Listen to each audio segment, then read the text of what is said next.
Hi everyone, this is the Conflicted Critic back with another book review, and today I'm really excited to make this video because we're going to talk about one of my most favorite books ever, which is Metamorphosis by Franz Kafka. And Metamorphosis happens to be probably Kafka's most famous ever novella or famous ever book. It is probably the book that Kafka is most widely and publicly known for. And Metamorphosis is such a beautifully transcendental book that it is relevant to the times in which it was written by Kafka, but it is so beautifully relevant to the times that we live in today, as well as the people who are going to come after us. It's a beautiful epic. It's a beautifully transcendental book and a transcendental story because it reaches out to your inner core. It reaches out to your melancholy. It reaches out to your resentments. It basically reaches out to your inner grief. And grief and melancholy are feelings that are transcendental. You can't avoid them, you can't destroy them, you can't diminish them. And this book basically communicates with your grief, right? So I was introduced to this book during my college years by my favorite teacher, and he talked to me about this book. He told me about this book, but he also gave me a brief warning. He told me not to read this book during my college years because its grief is too it's too humongous, it's too large, and you won't be able to come out of that dejection, come out of that sorrow once you complete this book. So I decided to heed his advice. I decided not to pick up this book during my college years, but later on, when I felt I was mature enough to tackle this book, I did pick it up and I did start reading it. And once I completed it, I was utterly and totally devastated by what I had written, what I had read, and what I had come across. Right. So, without further ado, let's get into the brief storyline, the brief plot of this book. Now, this book is about Gregor Samsa, who is an average salesman who has basically devoted his entire life to the good and betterment of his family, a family that comprises of his father, his mother, and his young sister.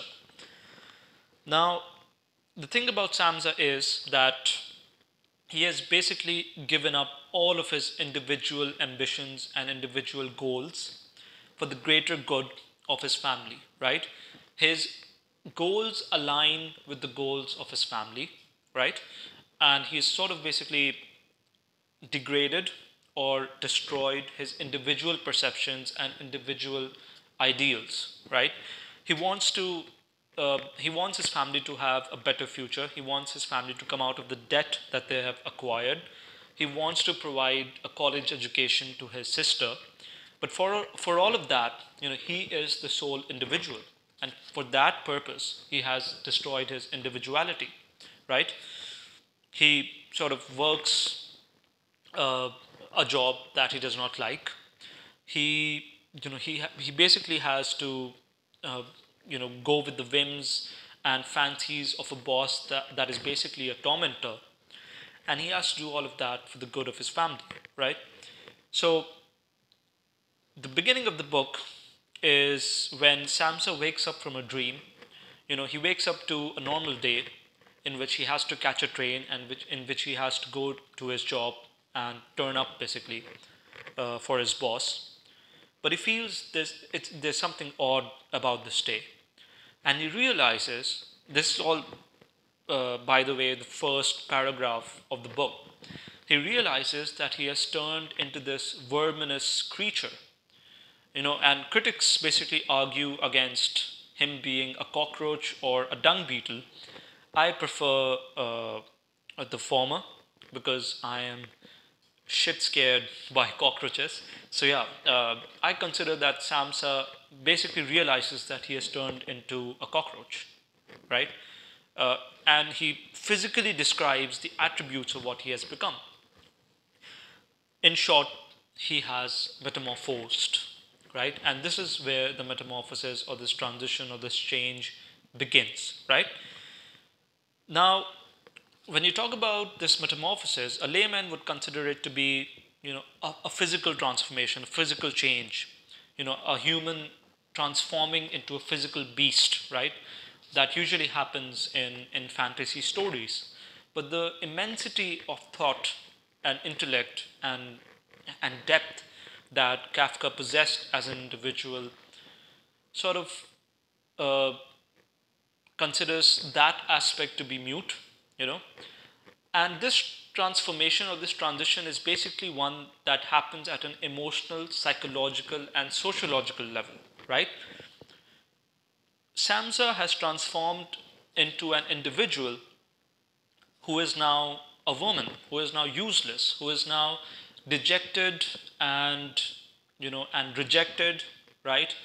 And pitied rather than the centerpiece, or the center of the family that he used to be. His social standing before he was a woman was the center, and now he has basically reached the bottom of the tier. So it is this sociological change and this emotional change that defines the metamorphosis in Kafka's beautiful story. Now, secondly, when you talk about this metamorphosis, it has to have a beginning. It has to have an origin, and this origin is the destruction of Samsa's self.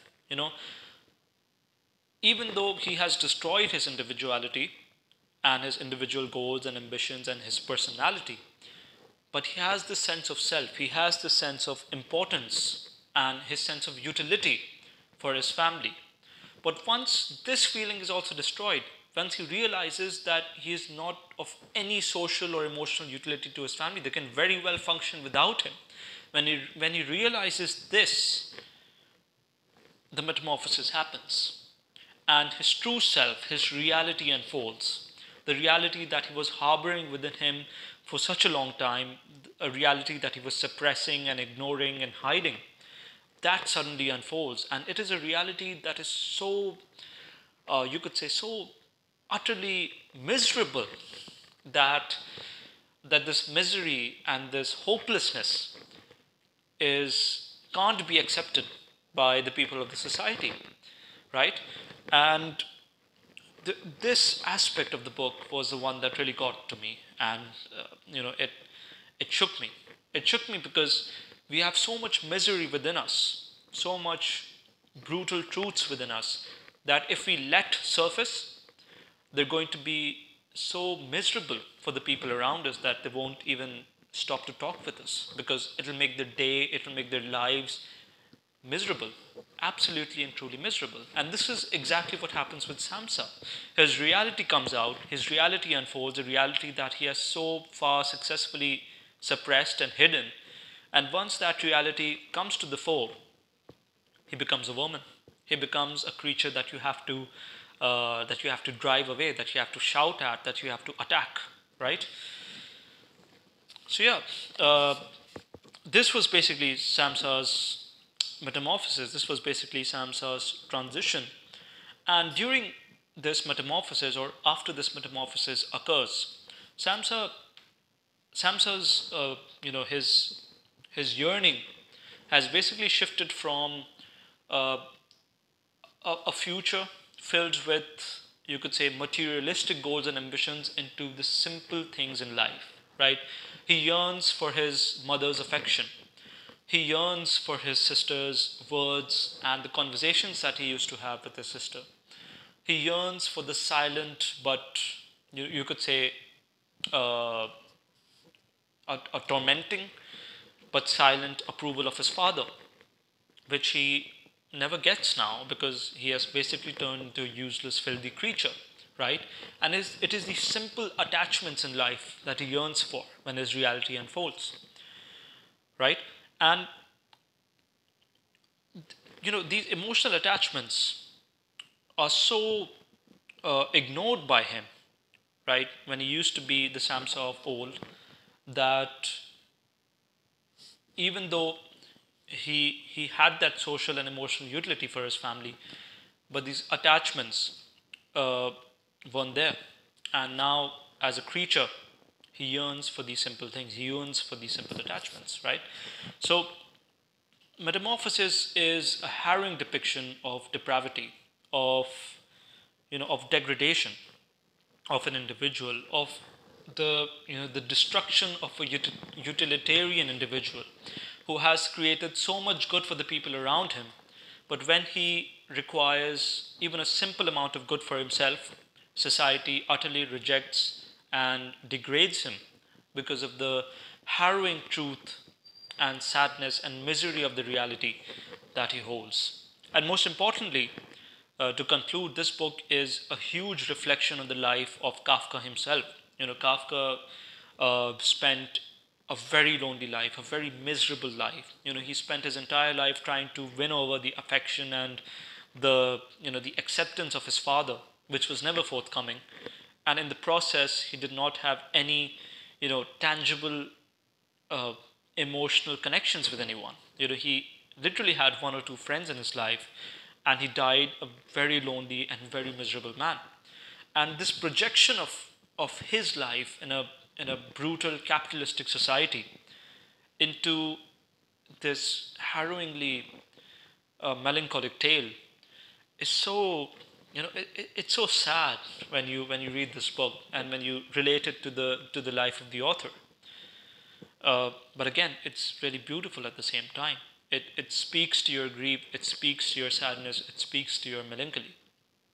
So yeah, this was my review about regarding Metamorphosis by Franz Kafka. It's a wonderful book. I recommend it to anyone who wants to basically understand the human psyche, understand melancholy, understand grief, understand sadness. I recommend this book to you. But again, I recommend it with a warning sign. I recommend it at a time when you're feeling emotionally stable, when you're feeling comfortable with your life, so that when you read it, um, because it will give you grief, it will give you an enormous amount of sorrow.